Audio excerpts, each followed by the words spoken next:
এরপরেও যারা এখন ওই জেনার অপরাধে লিপ্ত আছেন, অবিবাহিত হন আর বিবাহিত হন, আল্লাহর ওয়াস্তে আজকে গভীর রাত্রে গিয়ে তওবা করবেন, রাত্রেবেলা ওযু করবেন, জায়নামাজে দাঁড়াবেন। তোমরা কি মনে করো যে গার্লফ্রেন্ডকে নিয়ে হোটেলে রাত কাটানোই জানা?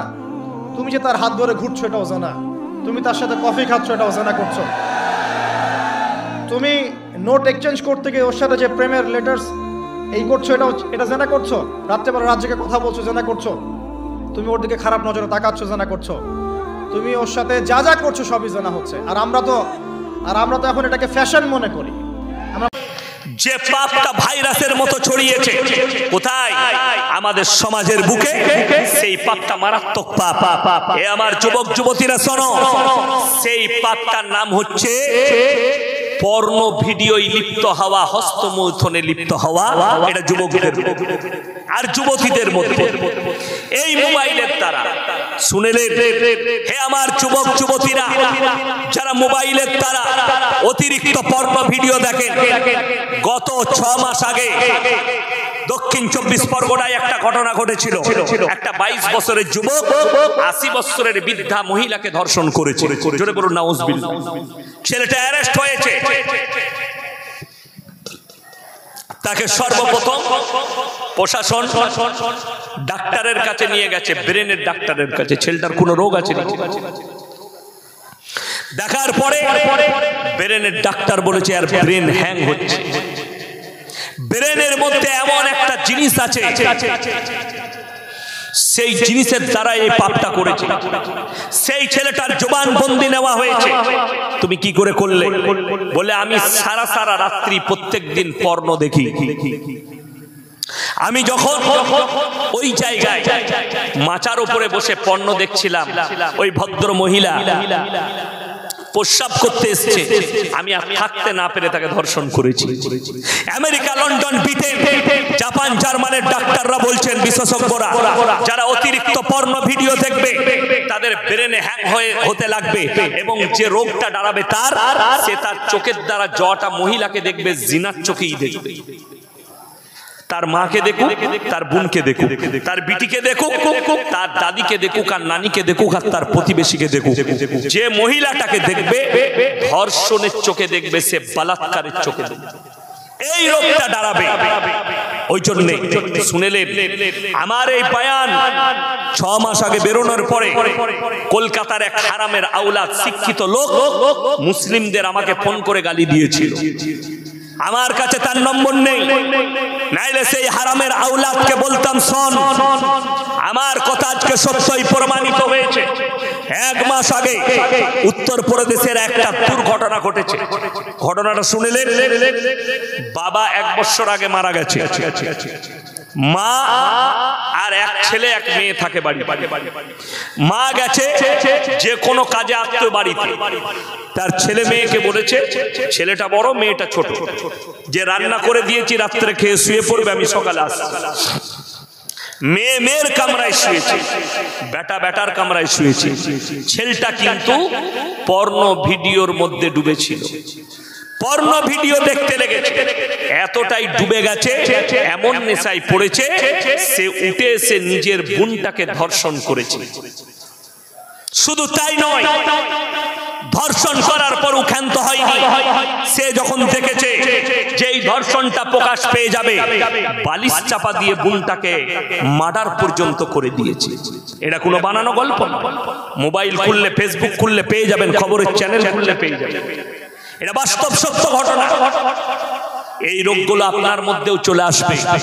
আমার মুসলমান যুবক যুবতী, নিজেকে পাপ থেকে পাপ মুক্ত জীবন করো।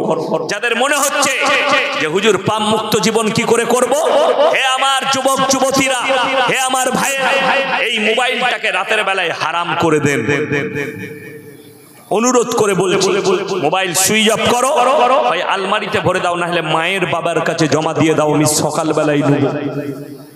তা না হলে পাপ বাঁচাতে পারবে না।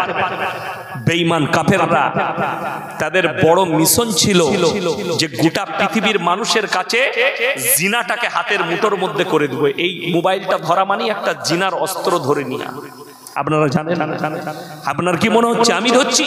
হ্যাঁ, আমাদের মতো মৌলবি যারা ইউজ করছে, আমরা জিনার অস্ত্রটা হাতে রেখেছি, খালি ইউজ করতে বাকি। ইউজ করলেই করা যাবে, করা যাবে না যাবে না, করা যাবে। মিস ইউজও হবে আর রাইট ইউজও হবে। আপনি যেরকম করতে পারেন, কিন্তু সমাজের বুকে মিস ইউজটাই বেশি হচ্ছে, ঠিক কিনা? 98% মিস ইউজ হচ্ছে। ওই জন্য অনুরোধ করছি আপনাদেরকে যে আপনারা সবাই নিয়ত করলেন পাপ মুক্ত জীবন গর্ব, জোরে বলুন ইনশাআল্লাহ। চলুন এরপর তৃতীয় নম্বর, ওয়াল্লাযীনা হুম লিয-যাকাতি ফাইলুন, এবং তারা যেন যথাযথভাবে যাকাত প্রদান করে। আমাদের সমাজের লোক যাকাত দেওয়াকে মনে করে জুলুম করা, মনে করে না যে আমার জুলুম হচ্ছে। না, জুলুম নয়।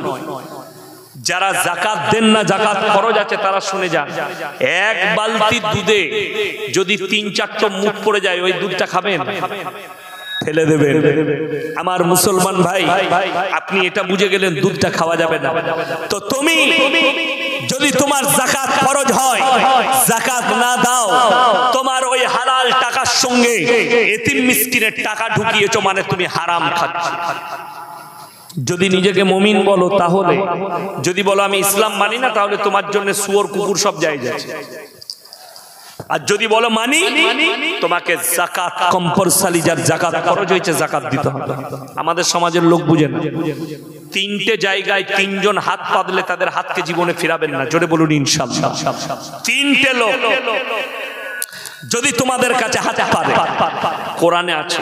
1 নম্বর, ওয়া আতিদাল কুরবা, তোমাদের কাছের গরীব।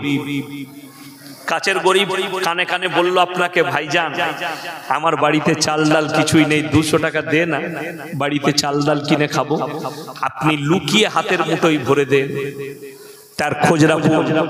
তো দরকার পড়লে আলো নিয়ে যাবি আমার কাছে। আমি বলছি আল্লাহ ওয়াদা করেছেন, আল্লাহ আপনার মালে বরকত দেবে, জোরে বলুন সুবহানাল্লাহ। 2 নম্বর, ওয়াল ইয়াতামা ওয়াল মাসাকিন, এতিম আর মিসকিন যদি তোমার কাছে হাত পাতে। 3 নম্বর, ওয়াবনাস সাবিলি ওয়ালা তুবাদ্দিল তাবদীল, মুসাফির, কাছের গরিব, এতিম মিসকিন আর মুসাফির, এই 3জন যদি তোমাদের কাছে হাত পাতে, এদের হাতে যদি তোমরা পয়সা দাও, এদের দোয়াকে আল্লাহ কারেন্টের মতো কবুল করবেন, জোরে বলুন সুবহানাল্লাহ। আমাদের দেশের লোক দেখবেন একটা গুণ খারাপ আছে, কোন যদি মানুষ টাকা চাইতে আসে, অনেক লোক কথা শোনায় না, তোমার শরীর আছে, খেটে খেতে পারো না, তুমি ভিক্ষা চাইছো। নবীজি সাল্লাল্লাহু আলাইহি সাল্লাম বললেন, তোমার শক্তি থাকতে ভিক্ষা বৃদ্ধি করো না। নবীজি আবার বললেন, কেউ যদি হাত পাতে তাকে তোমরা অপমান করে ঘুরিও না। যারা দান করেন, 1 টাকা 2 টাকা হোক আর 100 গ্রাম চাল হোক, মনে মনে ভাববেন আল্লাহ আমাকে দেনেওয়ালা বানিয়েছে, চাহনেওয়ালা বানাই। আমি হাত পাতিনি, আল্লাহ তো আমাকে দেনেওয়ালা বানিয়েছে, সামনেওয়ালাকে আল্লাহ হাত পাতিয়েছে। শুকর আদায় করবেন সিজদায় পড়ে যে আল্লাহ তুমি আমাকে দেনেওয়ালা বানিয়েছো। 1 টাকা দেন আর 2 টাকা দেন, আল্লাহ তোমাকে দেনেওয়ালা বানিয়েছে, তোমাকে চাহনেওয়ালা বানাই, তোমাকে হাত পাতনেওয়ালা বানাই, আল্লাহ তোমাকে দেনেওয়ালা বানিয়েছে, এটা মনে ভাববেন। আর মুসাফির, এই 3জন আল্লাহ মাল কারে কখন শুনেলেন, ইন্নাল মুবাদ্দিরিনা কানু ইখওয়ানাশ শায়াতিন ওয়া কানা শাইতানু লিরাব্বিহি কাফুরা। মানুষ যখন অপব্যয় করে, আল্লাহ কোরআনে বললেন যারা অপব্যয়কারী তারা হচ্ছে শয়তানের ভাই। শয়তান জাহান্নামী, তার ভাই যারা হবে তারা জান্নাতে যেতে পারবে না। অপব্যয় কাকে বলে? আপনার হালাল টাকা আপনি লটারিতে খরচ করছেন, মেয়ের পেছনে খরচ করছেন, মদে গাঁজায় খরচ করছেন, গান বাজনায় খরচ করছেন, ইসলাম বিরোধী কাজে আপনি খরচ করছেন, এগুলো হচ্ছে অপব্যয়। আর আল্লাহ কোরআনে বললেন এরা হচ্ছে শয়তানের ভাই। তখন আল্লাহ মালকে কেড়ে নিবেন তোমার কাছ থেকে। অনেকজন বলে হুজুর বেঈমান কাফেররা তো এত পাপ করে, তাদের কেন মাল থাকে? এইখানে একটা পয়েন্ট আছে, কিয়ামতের দিনে পাপ আর পুণ্যের হিসেব হবে মুমিনের। কথাটা বুঝে এসছেন আসেনি? কার? যারা ঈমান এনেছে তাদের। যারা ঈমান আনেনি তাদের জন্য জাহান্নাম ছাড়ার কোনো পথই থাকবে না, হিসেবই থাকবে না। কথাটা বুঝতে পেরেছেন না পারেন? বুঝাতে পারলাম? তাদের জন্য কোনো হিসেবই থাকবে না। যারা রসুলের প্রতি ঈমান আনেনি, আল্লাহর প্রতি বিশ্বাস আনেনি, তাদের হিসেব নিকেশই থাকবে না। তাদের জন্য ফি নারি জাহান্নামা খালিদিনা ফিহা, তারা দাখিল হবে জাহান্নামে। হিসেব হবে তো ইমানদারে, মুমিনে, যারা কলমা পড়েছে, বিশ্বাস করার পরেও যারা পাপ আর পুণ্য করেছে, তাদের আল্লাহ হিসেব নেবে। হিসেবটা তাদের হবে। আমার মুসলমান ভাই খুব ভালো করে বুঝবেন, চতুর্থ নম্বরটা ওয়াল্লাযীনা হুম লিফুরুজিহিম হাফিজুন, এবং তারা যেন নিজেদের